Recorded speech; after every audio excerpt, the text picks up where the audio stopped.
All right, so we're talking about Darwinian evolution, one of my favorite topics because it sort of brought me from being a sort of believer in the Bible to a strong believer in the Bible when I realized that there's so much more evidence for the creation account than there is for the evolution theory and the Big Bang and all of that kind of stuff.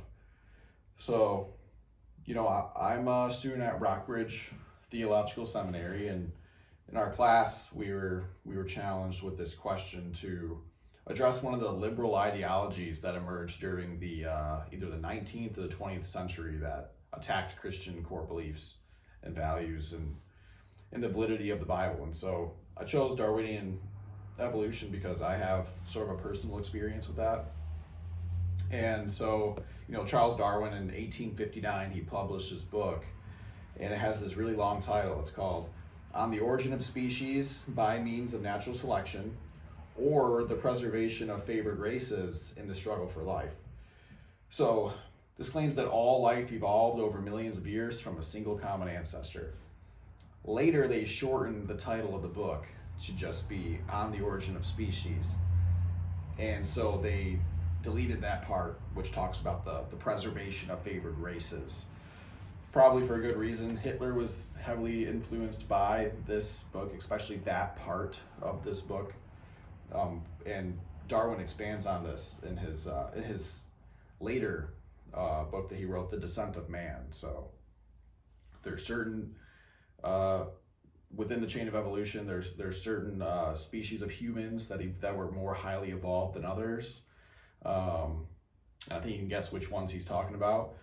And so, and then that would justify all of the things that Hitler had done to people. And so that's why he was such a big fan.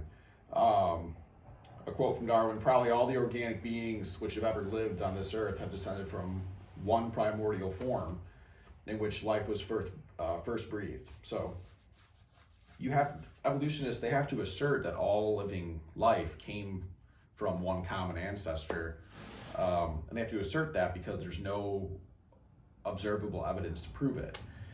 We've never seen life come from non-life. It's never been demonstrated in the lab. It's never been observed in nature.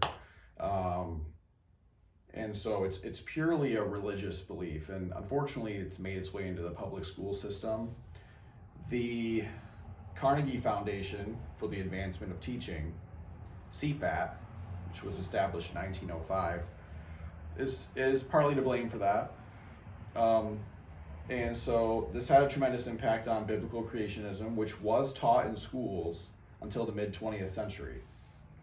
So CFAT promoted a standardized accreditation system, which ensured that institutions met minimum academic and operational standards. So anytime you have a centralized governing authority, you're going to lose that individual governance. In Tennessee, actually, almost exactly 100 years ago, March 1925, you had the Tennessee Butler Act that actually banned evolutionism from being taught in schools. It was later reversed, unfortunately, in 1967, but there was a period where they were fighting against that. I think Christians today should revitalize that effort. I think when we focus our ministry efforts towards, especially young people, high school, college age people, we should really push it because they haven't been fully indoctrinated yet. There's still some hope there, especially there was for me back when I was still in school.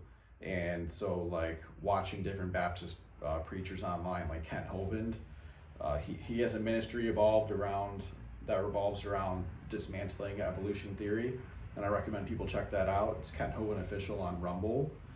His YouTube channel was unfortunately taken down, but there was so much good information on that channel. So unfortunate, but he has a lot of really great evidences for creation and for dismantling evolution theory. So I really recommend people check that out.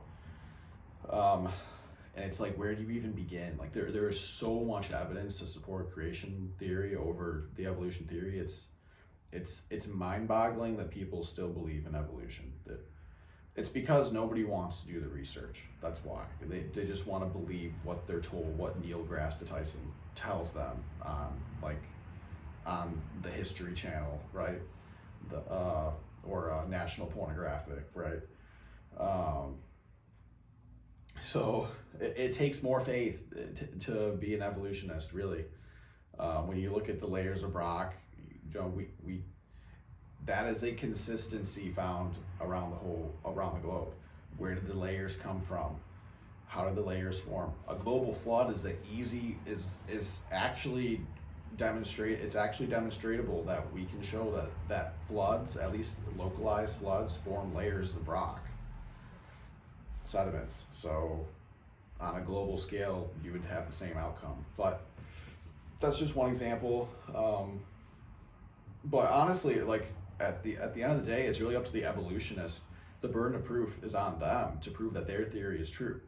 Not necessarily the creationist.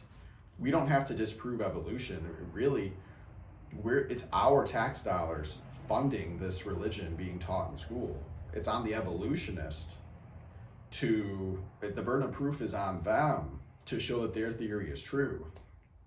But as creationists, we really need to challenge this theory. So I challenge everybody, like, in terms of their ministry, like, include that in your ministry.